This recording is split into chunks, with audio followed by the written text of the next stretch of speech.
Assalamualaikum warahmatullahi wabarakatuh. Halo semuanya teman-teman, selamat siang, selamat datang kembali di channel kesayangan kita, channel Ilo Entry, dan masih bersama saya Ilo.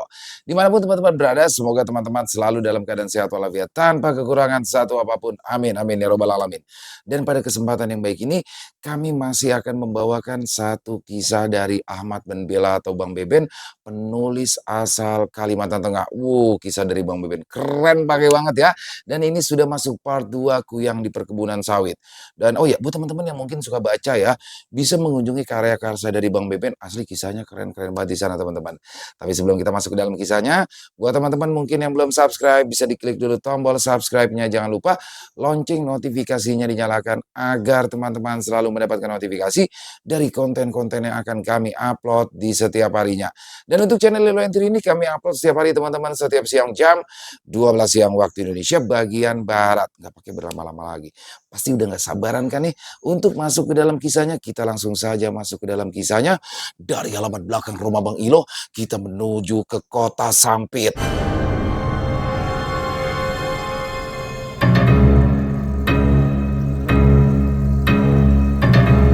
Misteri di perumahan perkebunan sawit. Kuyang Pengantin Part 2. Keesokan harinya, aku bercerita kepada Pak Budi perihal kejadian semalam di sela-sela pergantian jam mengajar. Kebetulan, waktu itu hanya ada aku dan beliau di ruang guru mendengar kisahku. Pak Budi mengernyitkan dahi. Jelas sekali, ia sulit percaya dengan apa yang kusampaikan. Kok aneh ya? Kok bisa deh ada hantu yang nyamar jadi buniken? Tujuannya apa sih? Apalagi yang ditakut-takutin justru kalian. Entahlah. Aku juga tidak habis pikir. Random saja sepertinya. Kebetulan saja aku dan istri yang ketemu tadi malam. Sahutku sekedarnya. Enggak bro, enggak ada yang random. Enggak mungkin si acak begitu aja. Mustahil tiba-tiba nakut-nakutin kamu dan istri tanpa alasan yang jelas. Jelas Pak Budi serius. Lalu untuk apa? Ya entah, ada seseorang yang memanfaatkan buniken untuk mencelakai orang lain. Dia kan sekarang lama buluan. Aku terdiam. Lama buluan maksudnya adalah seseorang yang menjadi magnet bagi makhluk halus. Sejak kehilangan janin secara misterius, bisa jadi Buniken memang menjadi lama bulu, apalagi ia sudah tidak lagi bertingkah normal seperti sebelumnya. Mungkin karena ia lama bulu, maka ada setan yang dengan gampang menyerupai dia untuk mengganggu orang lain. Lanjut Pak Budi. Yang kupertanyakan, kenapa aku dan istri yang harus dihantui? Kan gak asik ketemu hantu di tengah jalan malam-malam. Seram. Aku bergidik ngeri teringat kejadian semalam. Ya makanya kan ku bilang belum tahu. Kayaknya ini baru awal. Akan ada yang lebih mengerikan lagi nanti. Aku menarik nafas dalam-dalam. Kita harus beritahu Pak Hasan secepatnya. Pak Budi mengangguk. Perbincangan kami pagi itu terhenti saat Pak Haryono masuk ruang guru seraya melempar senyum. Entah kenapa, niatku dan Pak Budi untuk memberitahu Pak Hasan perihal ada hantu yang menyamar menjadi istrinya urung terlaksana. Niat kami seakan mengendap begitu saja. Kami seakan-akan lupa rencana beberapa waktu lalu. Ketidakwarasan Buniken juga kian menjadi. Ia sering kedapatan berkeliaran saat malam hari, seraya menggendong boneka, menimang-nimang boneka, seraya menyanyi mengelilingi komplek perumahan, membuat siapa saja yang bertemu bakal terbirit.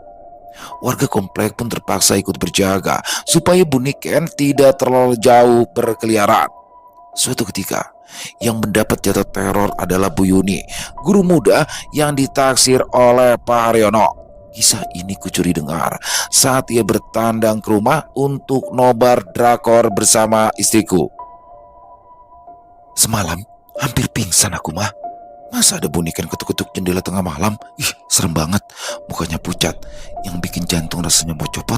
Beliau itu pegang-pegang boneka dengan mata melotot. Ya Allah, hampir terkencing aku melihatnya. Jelas Bu Yuni dengan ekspresi cemas. Kata Bu Yuni, malam itu ia sedang mencuci mangkok setelah menyantap mie instan. Saat itulah ia mendengar suara langkah kaki di teras depan. Pada awalnya dia mengira jika itu adalah suara kucing yang sedang mengejar tikus. Namun seketika ia tercekat sewaktu mendengar suara seorang perempuan bersenandung. Bu Yuni pun menajamkan kuping untuk memastikan yang ia dengar ternyata memang benar. Ada suara seseorang bersenandung di teras rumahnya. Ia semakin bergidik karena mendengar suara handle pintu bergerak-gerak. Sepertinya ada sesuatu dari luar yang hendak masuk. Saat itu badanku langsung gemetar. Kakiku langsung lemas. Ya Allah, takut-takut aku mengambil pisau sambil membaca ayat kursi. Ya meski jantung deg-degan, aku nekat melangkah ke ruang depan. Anehnya, handle pintu yang tadi bergerak-gerak itu tiba-tiba berhenti. Namun, aku langsung melompat kaget karena ada yang mencakar-cakar kaca jendela. Suaranya berisik dan bikin sakit telinga. Dari balik celah gorden, terlihat wajah Uniken sedang tersenyum.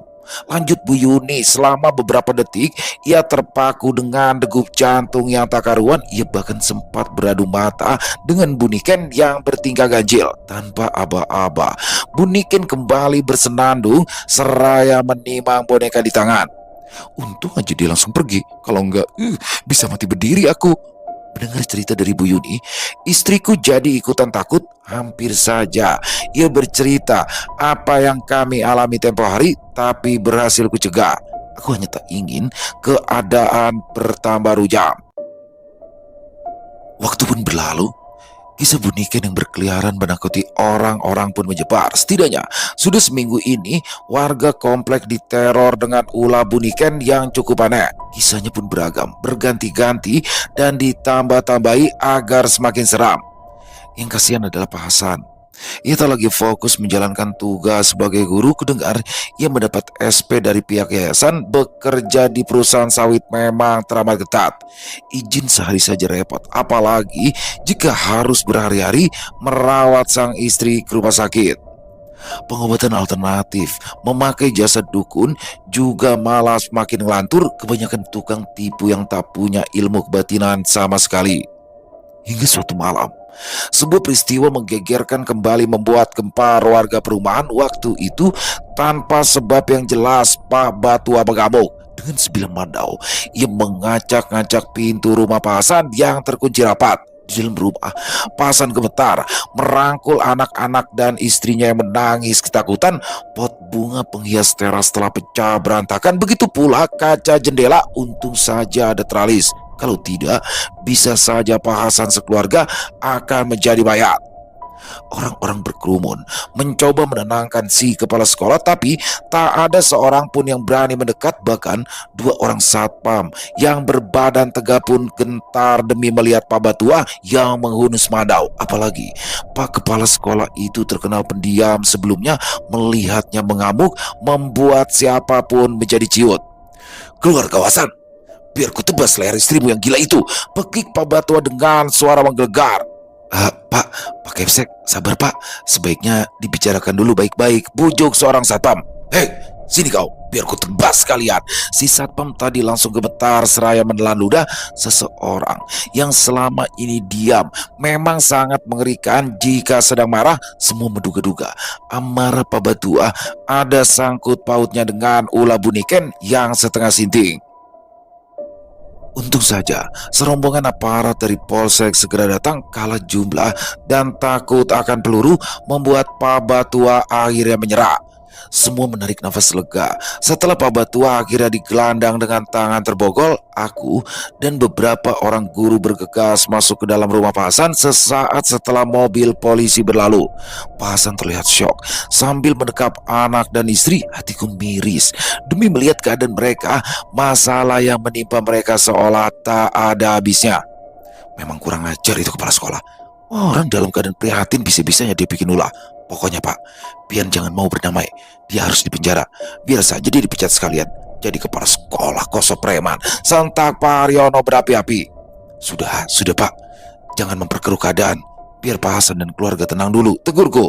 Pak Haryono merengut. Jelas sekali ia tak suka dengan yang kusampaikan barusan. Malam itu aku, Pak Budi, satpam serta beberapa orang lagi bertahan di rumah Pak Hasan. Selain untuk membantunya tenang, juga membereskan teras rumahnya yang berantakan dan penuh serpihan kaca. Keesokan hari, aku turut menjadi saksi proses perdamaian Pak Batua dan Pak Hasan di kantor polsek setempat.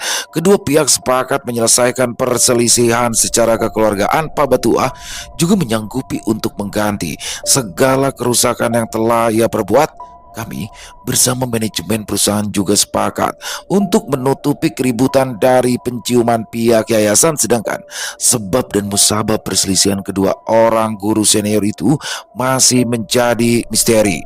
Kami juga tak ambil pusing. Yang penting mereka berdua sudah tidak lagi berselisih paham. Namun kemudian ada hal yang janggal sekaligus miris. 2 minggu berlalu sejak keributan kemarin, Pak Hasan mendadak mengajukan resign. Tentu saja para guru terperangap, begitu pula Pak Batua yang tampak menyesal. Aku dan beberapa orang guru berusaha mencegah, tapi rupanya keputusan Pak Hasan sudah bulat. Katanya dia ingin fokus merawat sang istri yang sakitnya semakin parah. Tibalah hari perpisahan. Semua guru tak sanggup membendung air mata. Bagaimanapun juga, bertahun bersama pastilah menyimpan begitu banyak kenangan indah. Akan tetapi, rupanya Pak Budi sempat mencuri pandang akan perilaku Pak Haryono yang ganjil. Bro, lihat deh Pak Hari. Ih, dasar licik, ujar Pak Budi lirik. Aku melirik. Rupanya benar, lelaki parubaya itu tampak tak bisa menyembunyikan kegembiraan saat tahu aku memperhatikan Pak Haryono gelagapan lalu memasang tampang sedih. Aku dan Pak Budi saling tatap, memendam pertanyaan dalam hati masing-masing. Mungkinkah semua ini rencananya Pak Haryono? Setelah kepergian Pak Hasan dan keluarga, bisa dibilang kehidupan kami kembali berjalan dengan normal.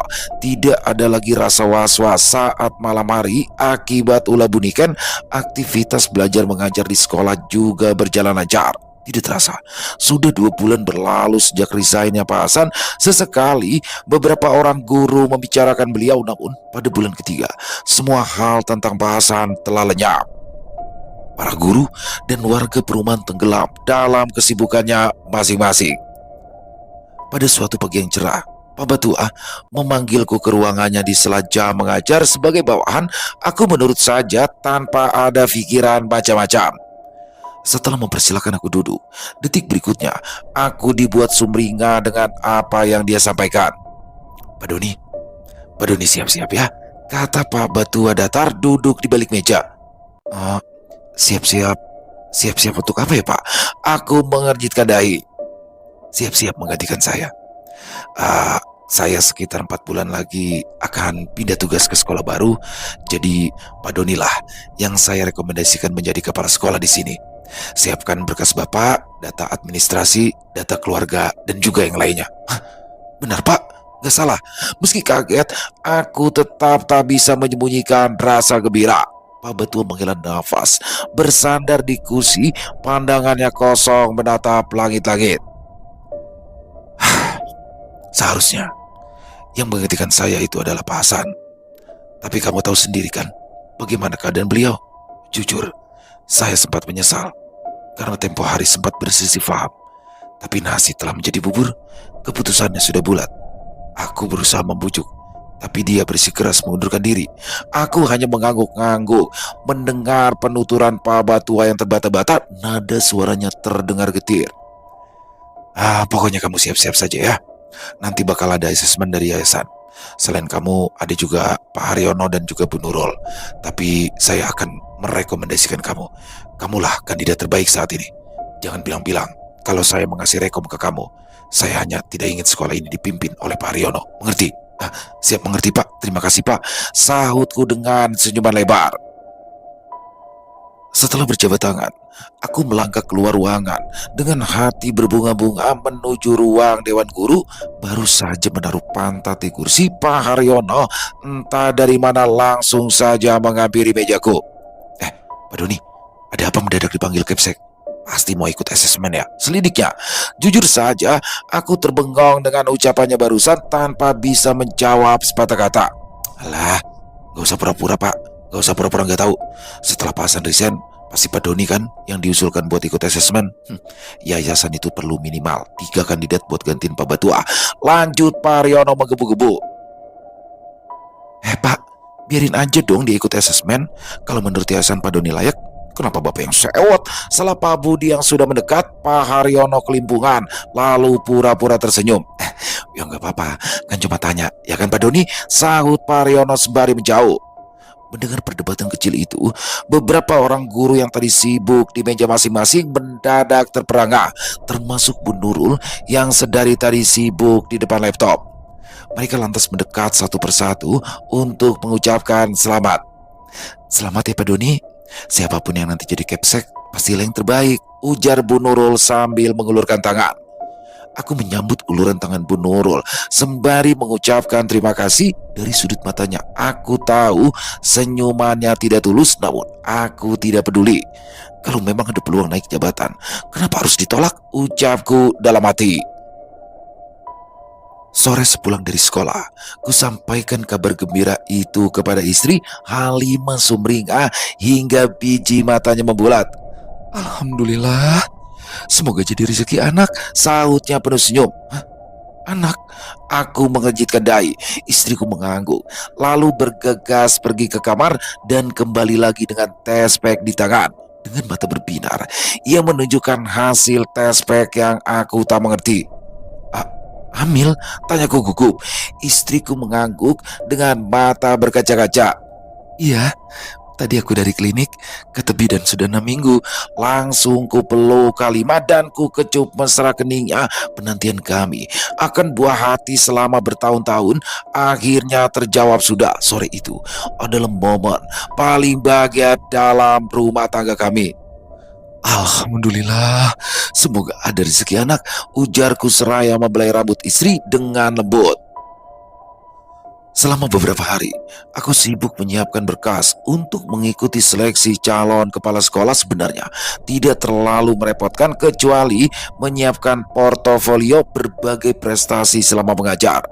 Aku harus mengutak-atik file lama di laptop, mencari berbagai foto atau video yang tersimpan tak di mana. Rupanya, kabar istriku yang hamil telah menyebar. Pak Budi yang gemulai begitu khawatir ketika mengetahui Halimah sedang mengandung. Bro, jaga istrimu baik-baik ya. Jangan sampai kejadian kayak Bu Niken, tegur Budi dengan suara setengah berbisik. Dia celingak-celinguk, memastikan pembicaraan kami tidak didengar guru yang lain. Aku yang tengah sibuk di meja kerja terdiam, lalu menatap Budi lekat-lekat. Apa yang ia sampaikan membuatku mendadak was-was. Sudahlah, jangan risau. Kalau ada kenapa-napa dengan Halimah, aku sudah tahu siapa pelakunya. Kalau sampai dia berani macam-macam, akan kubuat dia menyesal. Dengusku kesal. Kami itu harus buat Pak Dinding, harus cari penangkal buat jaga-jaga. Nanti kita temui Indoan nanti kampung. Iya. Topik pembicaraan kami pun beralih ke perihal seleksi calon kepala sekolah. Beberapa rencana sudah tersusun dalam benakku jika nanti terpilih jadi Capsek. Salah satunya adalah mencopot jabatan Pak Haryono dan menggantikannya dengan guru lain. Bagus, setuju banget. Nonjobkan saja si Haryono mesum itu. Orang licik seperti dia memang gak usah diberi jabatan. Timpal Pak Budi penuh keburkaan. Awalnya aku agak ragu, tapi Budi meyakinkan agar jangan mundur. Kata Budi, Haryono pasti melakukan hal yang sama jika terpilih menjadi Capsek. Sepulang dari sekolah, kudapati Halimah menyambutku dengan mata seperti habis menangis. Meski berusaha menyembunyikan, tapi sesengukannya yang tertahan terdengar dengan jelas. Ada apa? Kenapa menangis? Desaku. Halimah menggeleng, lalu beringsut ke kamar. Aku yang khawatir bergegas menyusul, kembali menanyakan apa yang telah terjadi. Belum sempat berucap, ia langsung memeluk erat. Air matanya bercucuran dengan bahu terguncang karena isak. Aku berusaha tenang, membelai mesra rambutnya. Sebenarnya batinku berkecamuk. Tak biasa-biasanya istriku menangis seperti ini. Mungkin bawaan hamil, jadi ia sedikit sensitif. Bang, tadi orang-orang bilang bahwa kitalah penyebab Bu Niken keguguran. Kitalah yang sengaja mencelakainya agar Pian bisa menjadi Capsek, tutur istriku dengan derai air mata. Mendengar ucapan Halimah, seketika dadaku bergemuruh.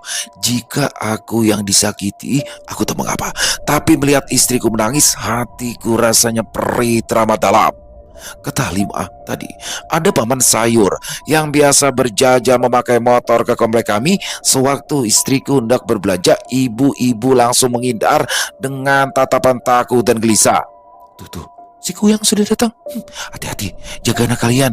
Cibir Bu Mardiana, istri dari Pak Haryono. Pada awalnya, Halimah tidak menggubris.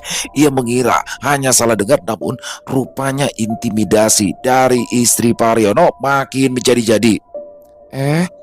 Ternyata Kuyang doyan juga sayur sama ikan. Kirain cuma darah bayi atau ibu hamil doang. Celetuk Bu Mardiana sekali lagi, kali ini nadanya lebih kencang agar yang lain turut mendengar. Maksud pian apa, Bu? Kuyang? Siapa yang Kuyang? Sungut istriku menahan emosi. Lah, belaga kada tahu. Pasti gara-gara kamu. Istrinya Pak Hasan kena teror Kuyang. Pasti karena suamimu yang ingin menjadi kepala sekolah kan? Jadi kau teror Pak Hasan dan istrinya agar mereka pergi dari sekolah ini. Tuding Bu Mardiana seraya menunjuk-nunjuk wajah Halimah. Hei Bu, jangan memfitnah. Jangan menuduh sembarangan. Justru lelakimu yang ambisi jadi kepsek. Jangan-jangan kamu yang Kuyang. Hei Imah, denger ya. Sebelum ada kamu, perkebunan di sini tuh aman-aman aja. Namun setelah kamu datang, Kuyang sering muncul. Kalau bukan kamu, siapa lagi pelakunya? Istriku berkata, pagi tadi hampir saja ia mencakar dan menjambak Bu Mardiana kalau saja paman sayur dan ibu-ibu lain tidak melerai. Entah seheboh apa perkelahian itu. Sial, perlu dihajar rupanya si Mardiana setan itu. Sudah lakinya suka cari masalah, sekarang bininya yang bikin ulah. Sentakku dengan mata melotot. Darahku rasanya mendidih dan amarah menggelegak. Belum sempat aku beranjak, Halimah meraih lenganku. Bang, sudahlah bang, jangan terbawa emosi. Biar Allah yang membalas, bujuk istriku. Tidak, mereka tidak bisa dibiarkan. Mereka harus diberikan pelajaran. Bang, ingat bang, aku sedang hamil. Kalau kau kenapa-napa, kasihan anak kita. Aku terdiam. Tanganku yang mengepal tinju ke mata rebet, namun perkataan Halimah membuatku terpaksa untuk menahan amarah. Bang, maaf. Aku hari ini tidak masak. Aku lagi nggak mood. Lagi ingin tenang, ujar Halimah. Ku peluk istriku, lalu ku kecup keningnya. Sudahlah, jangan dipikir. Hari ini biar aku yang masak ya. Kau sudah makan? Istriku menggeleng lemah. Ku baringkan ia di kasur lalu beranjak ke dapur untuk menyiapkan makan malam. Baru beberapa langkah keluar dari kamar, terdengar suara ketukan di pintu. Saat pintu terbuka, aku kaget bukan kepalang. Emosiku yang tadi telah mereda kembali tersulut rupanya. Di hadapanku kini telah berdiri Pak Haryono dan Bu Mardiana. Pak Doni, saya mau minta maaf sama Mbak Halimah atas kelakuan istri saya tadi pagi. Saya baru tahu sepulang sekolah barusan. Jadi ini kami bawakan makanan sebagai tanda maaf. Pak Haryono menyikut istrinya yang terlihat masih kesal. Dengan raut wajah tak ikhlas, Bu Mardiana melempar senyum yang dibuat-buat. Iya Pak, Halimahnya ada. Saya mau minta maaf langsung, ujarnya seraya menyerahkan rantang berisi ikan bakar dan sayur masak. Istri saya masih istirahat di kamar. Dia masih syok. Sautku ketus. Iya Pak, salam buat Mbak Halimah. Ini makanannya enak loh Pak, dibuat sama istriku sendiri. Jangan lupa dimakan ya. Semoga permintaan maaf kami diterima. Dengan berat hati, aku menerima rantang itu. Sejurus kemudian, Pak Haryono dan Bu Mardiana berlalu. Jauh di lubuk hati masih terbersit keinginan untuk membalas ulah mereka. Untuk sementara, perseteruan keluargaku dengan keluarga Pak Haryono mereda. Aku dan istri juga lebih fokus dengan kehamilannya. Halimah kian hari kian lemah dan mudah lelah katanya. Ia sering pegal-pegal di bagian pundak dan leher. Yang paling mengkhawatirkan adalah dia kehilangan selera makan. Aku dan Pak Budi bahkan sudah mengantar Halimah untuk memeriksa kandungannya ke kota. Perjalanan lebih dari 2,5 jam harus kami tempuh melewati perkebunan sawit yang sunyi. Kata dokter, kandungan istriku normal dan sehat. Ia diberi vitamin untuk penambah nafsu makan. Namun setelah berhari-hari, istriku tetap tidak mau makan nasi. Dia hanya mau makan buah-buahan, itu pun hanya sedikit. Aku juga membelikan berbagai macam makanan kesukaannya, tapi tetap tak disentuh. Aku sungguh pusing dibuatnya. Kukira bakal direpotkan dengan keinginan yang mengidam, tapi justru sebaliknya. Halimah sering lemas tak bertenaga seharian. Dia hanya terbaring di ranjang. Ia juga mulai tak memperdulikanku sebagai suami, bahkan ia mulai tak mengurus diri dan semakin jarang mandi. Hingga suatu malam, terjadilah hal ganjil yang membuat bulu kuduk merinding. Sekitar pukul 1 dini hari, aku terbangun karena mendengar suara langkah kaki dan decak bulu di luar kamar. Kadang juga terdengar seperti suara orang yang sedang bergumam. Dengan sedikit mengantuk, aku menoleh ke samping. Ternyata Halimah sedang memunggungiku di balik bed cover. Aku menajamkan kuping. Suara di luar kamar telah menghilang. Aku menunggu selama beberapa saat. Ternyata suara tadi lenyap dan benar-benar sepi. Suasana kembali hening, kecuali cicak yang terus bersuara seperti orang tertawa, entah di dinding atau langit-langit kamar. Aku kembali mencoba menutup mata, tapi suara-suara tadi kembali terdengar jelas sekali, seperti suara orang di dapur yang jaraknya hanya beberapa langkah dari kamar. Sadar ada yang tidak beres, aku segera beranjak dari ranjang. Sewaktu memegang handle, aku sedikit heran. Rupanya pintu kamar tidak terkunci. Saat pintu terbuka, aku menoleh ke arah dapur. Benar, ada orang asing masuk ke dalam rumah. Sepertinya seorang perempuan, posisinya sedang berjongkok dan tubuhnya terhalang pintu kulkas yang terbuka lebar. Aku tidak yakin itu hantu karena kakinya menapak lantai ubin yang dingin. Hei, siapa kamu? Bentakku. Wanita asing itu tidak menggubris. Dia masih asik mengunyah sesuatu di dalam kulkas. Takut-takut aku mendekat, hendak mengusirnya. Dan begitu jarak kami hanya beberapa jengkal, aku kaget setengah mati. Jantungku juga rasanya mau copot. Di hadapanku, Halimah sedang berjongkok seraya mengunyah ayam mentah yang tadi ku beli di pamat sayur. Aku deg-degan tidak karuan. Lututku juga rasanya lemas. Perlu beberapa detik bagiku untuk mengembalikan kesadaran. Aku langsung berlari ke dalam kamar. Halimah tak ada di situ. Saat itulah kepalaku rasanya pusing. Siapa wanita yang tadi tidur di sampingku? Aku kembali berlari ke arah kulkas. Ayam di tangan Halimah tersisa separuh potongan daging dengan lendir berserakan di lantai. Kala itu juga aku langsung mual demi melihat istri dengan rakus menggigit ayam mentah, potongan demi potongan daging dengan lahap ia masukkan ke dalam mulut.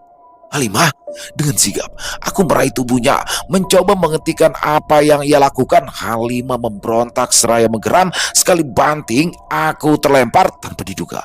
Halimah memiliki tenaga yang luar biasa. Aku meringis menahan perih. Kurasakan sudut kepala membencol sebab menghantam lantai yang keras.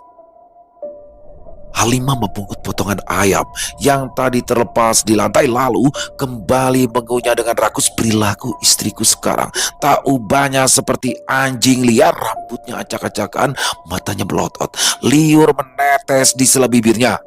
Halimah, Halimah, kamu kenapa sayang? Aku bangkit perlahan, mendekati Halimah yang bertingkah bak orang gila.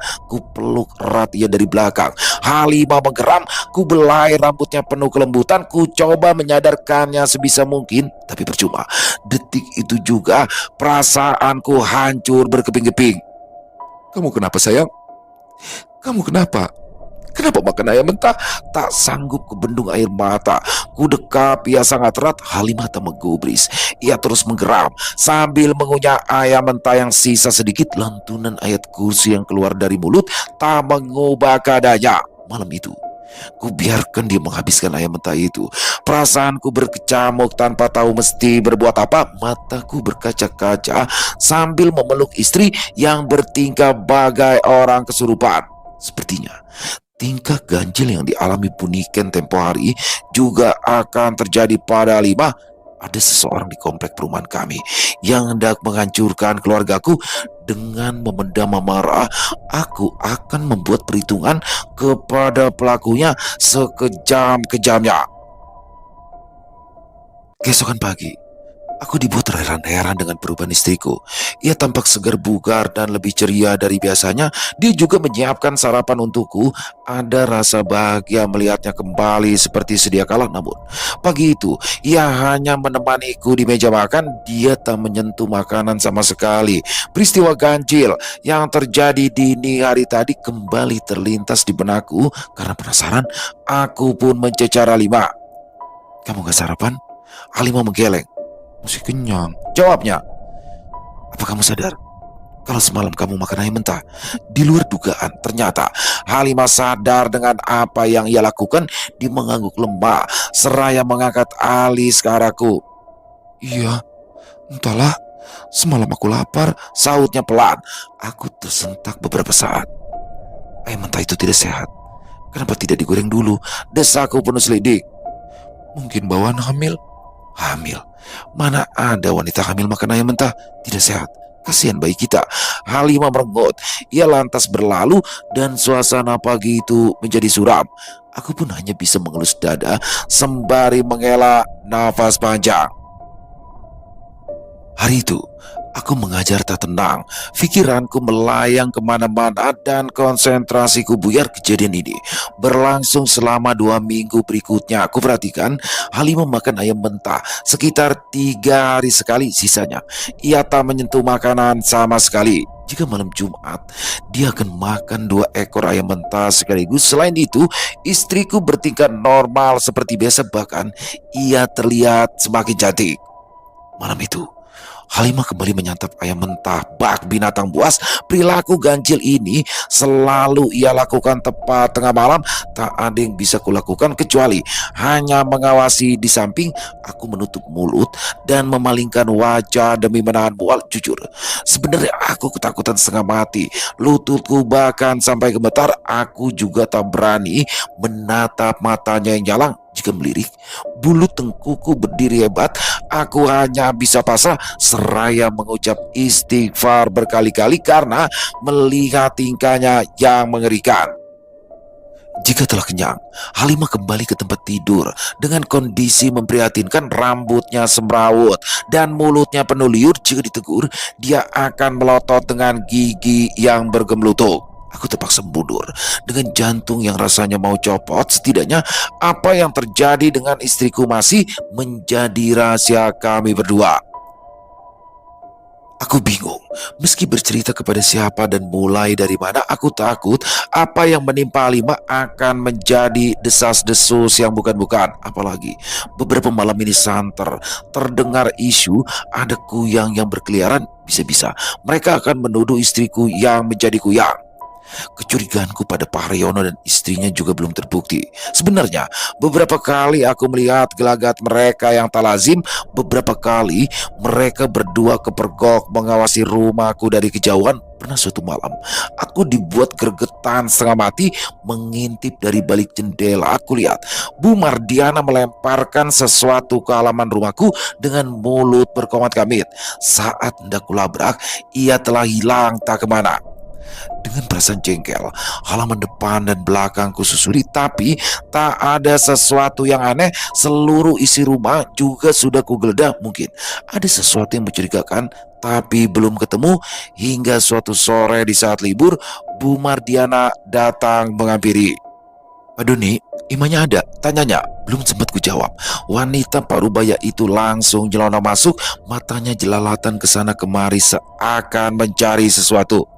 Bu, pian ini kok asal masuk saja ke rumah orang?" Wanita itu tak menggubris. Ia masih celingukan seraya berpura-pura memanggil istriku. Matanya terus menerawang ke setiap sudut rumah. Hingga akhirnya Halimah muncul tergesa dari halaman belakang seraya membawa keranjang jemuran. "Hah? Ada apa ya, Bu?" tanya istriku heran. Ekspresi wajah Bu Mardiana mendadak membelas, membuatku semakin dongkol. Padahal jelas sekali tadi ia seolah hendak menelanjangi seisi rumah kami. Bu, saya mau minta tolong. Anak-anak saya mau makan ayam goreng, tapi kata paman sayur sudah habis kamu borong. Makanya saya mau minta ya bagi barang setengah kilo, nanti saya ganti uangnya." Aku dan istri saling tatap penuh rasa heran. Ulah Bu Mardiana jelas sekali mengada-gada. "Bu, istriku sedang ngidam. Dia cuma mau makan ayam goreng. Kalau ibu minta, istriku makan apa nantinya? Halah Pak Doni ini cuma setengah kilo kok. Gak bakal bikin Halimah kelaparan. Kan sisanya masih banyak. Ya kan mah?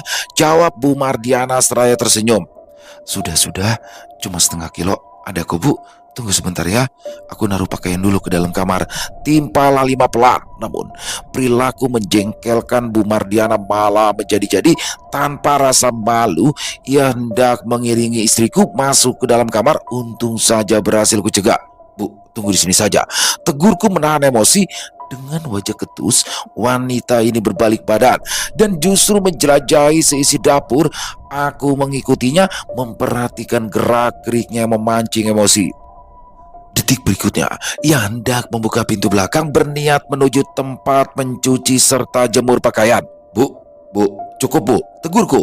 Entah dia yang bebal atau pura-pura tak mendengar, ia tak menghiraukan seruanku dengan lancang. Ia membuka pintu belakang, aku yang sudah hilang kesabaran mencengkram lengannya, menariknya dengan kasar agar menjauh. Ih, apa-apaan sih pak? Kasar banget sama tamu, cuma mau lihat-lihat aja kok, ujarnya meringis. Bu, privasi bu, jangan sembarangan di rumah orang, sentakku dengan nada tinggi. Loh, memangnya nyembunyiin apa sih? Kok kayaknya takut banget kalau ketahuan? Balasnya sinis seraya melepas cengkeramanku. Tidak ada yang disembunyikan bu. Rumah tangga kami bukan buat konsumsi orang luar. Adu mulut kami terhenti sewaktu istriku sudah berdiri di belakang dengan jintingan kresek di tangan. Bang, ada apa? Kok ribut? Tanya istriku heran. Imah, gak ada apa-apa kok. Itu lakimu aja yang terlalu sensitif. Itu ayamnya. Sini. Istriku terbengong dengan tingkah Bu Mardiana yang langsung merebut jintingan kreseknya di tangannya setelah mengucapkan terima kasih. Wanita itu lantas berlalu tergesa. 2 hari berlalu. Aku masih kesal dengan ulah Bu Mardiana tempo hari. Halimah rupanya tidak ambil pusing. Ia lebih fokus pada kehamilannya. Desas-desus penampakan Kuyang juga masih beredar meski informasinya simpang siur. Hingga suatu malam, selepas sholat Isya, para lelaki dipanggil untuk berkumpul di pos satpam. Rupanya, kepala security hendak mengadakan ronda. Kemungkinan ada hal yang mendesak sehingga para lelaki diajak untuk turut berjaga. Padahal biasanya hanya 4 orang satpam yang bertugas pada malam hari.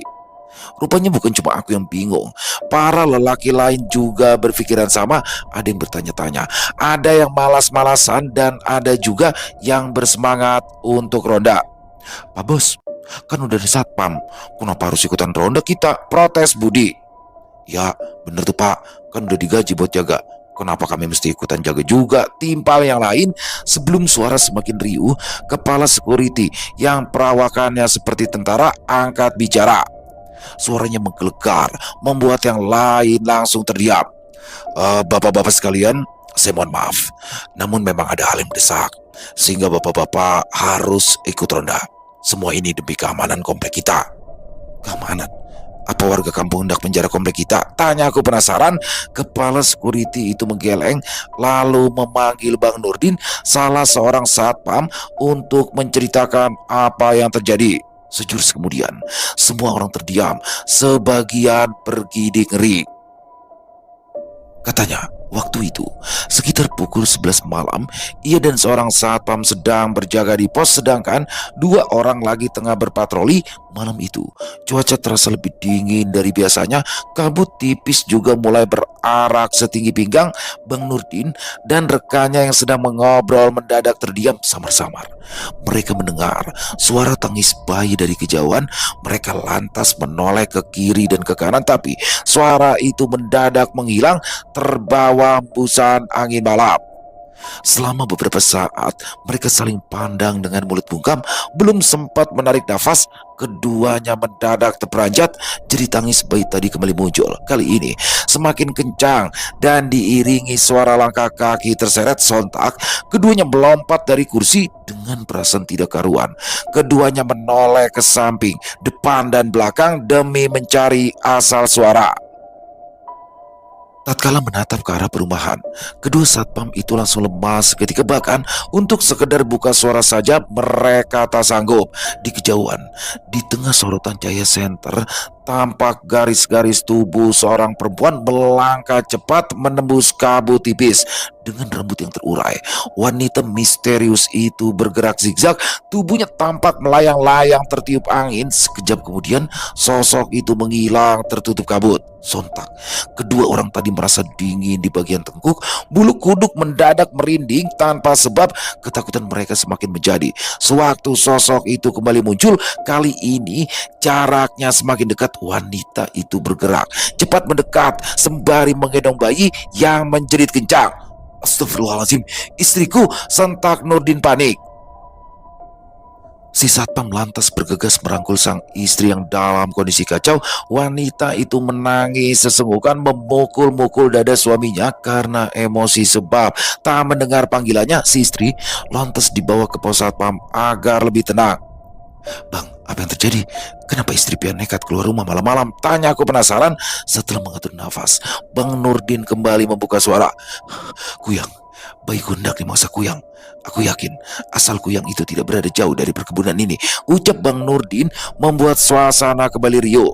Pak Edo yang tempo hari belaga hendak menjual organ Kuyang mendadak pucat pasi. Rupanya ia masih trauma setelah didatangi Kuyang beneran.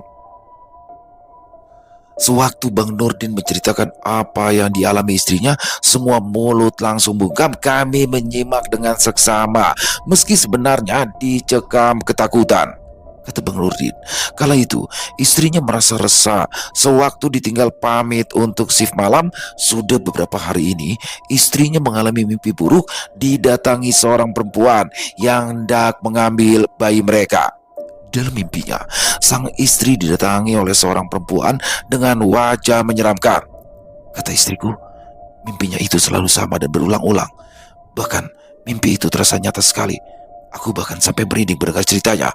Lanjut Bang Nurdin, istrinya mendadak terbangun di kasur tanpa bisa bergerak sementara sang bayi menangis kencang. Dengan memaksa ia menoleh ke arah jendela karena mendengar suara gesekan kayu. Rupanya daun jendela tidak tertutup sepenuhnya karena kain penutupnya bergoyang pelan tertiup angin. Samar-samar dia melihat ada wajah keriput sedang mengintip seraya tersenyum.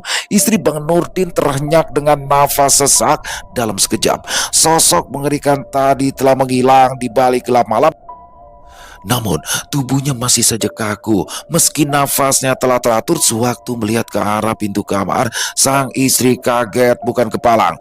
Ia melihat seorang perempuan tengah berdiri dengan sorot mata tajam. Sosok itu kemudian membungkuk, tangannya menyentuh lantai. Detik berikutnya, istri Bang Nurdin melihat pemandangan yang sangat mengerikan. Dia menjerit, tapi tak ada suara yang keluar. Jantungnya berdetak cepat dan badannya gemetar.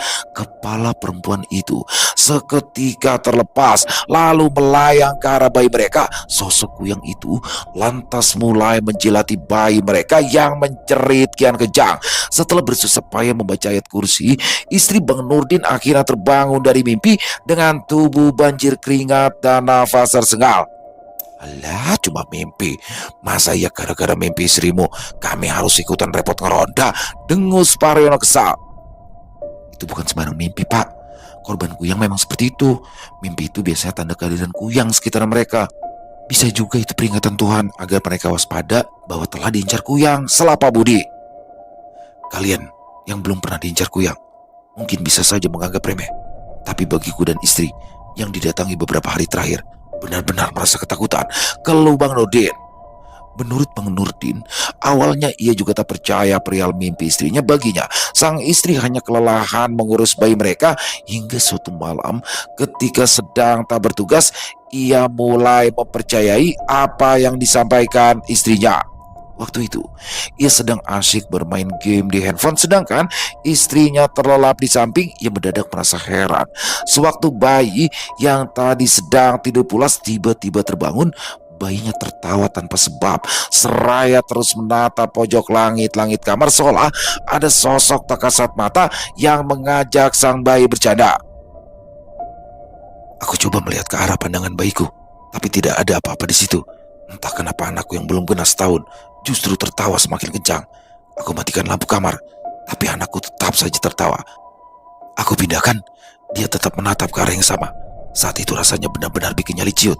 Aku tahu ada makhluk tak kasat mata yang mengajak bayiku bercanda, tutur Bang Nurdin. Namun, kata Bang Nurdin, bayinya yang tadi tergelak seketika menjerit kencang, bayinya seolah-olah menjadi ketakutan dengan sosok tak terlihat tadi. Bang Nurdin bergegas menggendong bayi mungilnya, tapi tangisnya tak kunjung reda meski telah disusui ibunya. Bayi yang belum genap setahun itu masih saja menangis sejadinya. Bang Nurdin tersadar ada yang tidak beres ketika ia mencium aroma anyir mayat yang membusuk pada awalnya. Ia berusaha menepis akan tetapi ia kaget karena istrinya juga mencium bau yang sama, apalagi bau itu kian menyengat dan seolah ada di samping.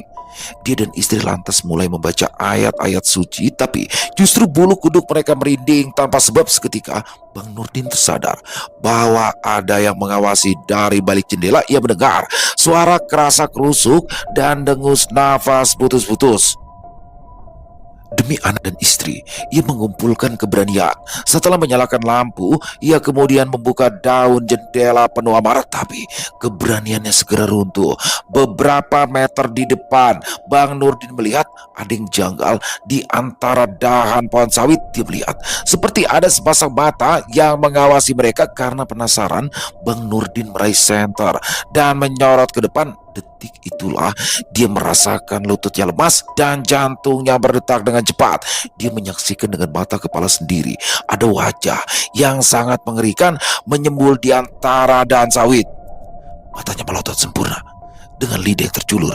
Bahkan urat-urat wajahnya yang menonjol masih bisa kuingat jelas. Apalagi isi perutnya yang menjuntai membuat perutku mual. Hanya beberapa saat, kepala dengan isi perut menggantung itu kemudian melesat bagai bola api ke arah hutan sawit, lalu menghilang di balik gelap malam. Semua yang mendengar cerita dari Bang Nurdin seketika saling pandang dengan raut wajah gelisah. Akhirnya malam itu semua orang sepakat bahwa komplek kami diadakan ronda sampai situasi dinyatakan aman dari teror kuyang. Selesai. Oh, luar biasa kisah dari Bang Beben, bener kan ger banget. Dan di part 2 ini horor lebih gigit banget. Dan di sini part yang paling mengerikan jelas ya, udah pasti ya teman-teman. Ketika bagaimana Doni melihat istrinya Halimah makan ayam mentah.